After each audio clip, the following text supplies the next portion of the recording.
اڑتی ہوں جس معاشرے میں دھجیاں انصاف کی، میرے دوست کیسے رحمت ہو وہاں خدا کی۔ السلام علیکم ناظرین، H A voice YouTube channel میں خوش آمدید۔ موجودہ زمانے میں آئے دن جہاں کئی ایک ناانصافیاں جنم لیتی رہتی ہیں، وہیں ہماری عدالتوں سے بھی عدل و انصاف کافی حد تک غائب ہو چکا ہے۔ پہلے زمانے میں جب اسلام کا بول بالا ہوا کرتا تھا تو جج حضرات مسجدوں میں بیٹھ کر کسی کے دباؤ میں آئے بنا عدل و مساوات کے ایسے فیصلے کیا کرتے تھے جو آج تک قابل تحسین ہیں۔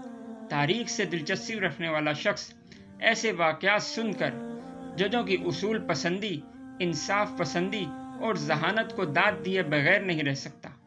اس زمانے میں عوام کو فوراً انصاف مہیا کیا جاتا تھا۔ لوگ ججوں کو دعائیں دیتے نہیں تھکتے تھے۔ مسلمان ہو یا کافر، بادشاہ ہو یا فقیر، ظالم ہو یا مظلوم، جج کے سامنے سب برابر تھے اور کسی کو کسی پر فوقیت حاصل نہیں ہوتی تھی۔ ناظرین محترم، اسی شاندار دور کا ایک واقعہ ہے کہ خلیفہ ہارون رشید اور ایک یہودی کا کسی معاملے میں کچھ جھگڑا چل رہا تھا۔ دونوں قاضی ابی یوسف رحمہ اللہ کی عدالت میں پیش ہوئے۔ یہودی رعایا کا ایک عام فرد ہونے کی وجہ سے احساس کمتری کا شکار تھا، جس کی وجہ سے وہ خلیفہ ہارون رشید سے تھوڑا پیچھے ہٹ کر قاضی صاحب کے سامنے بیٹھ گیا۔ قاضی صاحب نے جب یہ بات محسوس کی کہ یہودی خلیفہ کے مرتبے کے باعث سہم کر خلیفہ کے برابر بیٹھنے کی جرت نہیں کر سکا تو فوراً کھلی عدالت میں گرج کر بولے، تم پیچھے ہٹ کر کیوں بیٹھے؟ ذرا آگے ہو کر خلیفہ کے برابر بیٹھو۔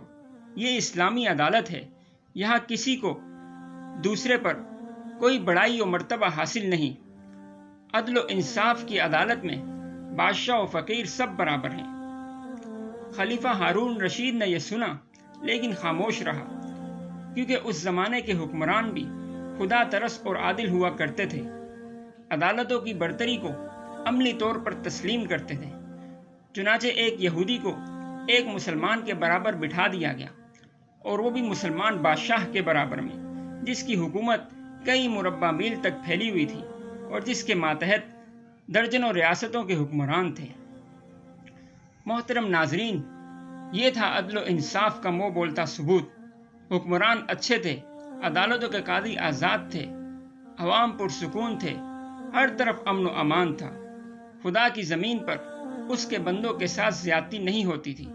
خدا کرے کہ ہمیں دوبارہ ایسے ہی حکمران اور عدالتیں نصیب ہو جائیں جو اپنے عوام کو ہر طرح کی آسانیاں اور انصاف مہیا کر سکیں۔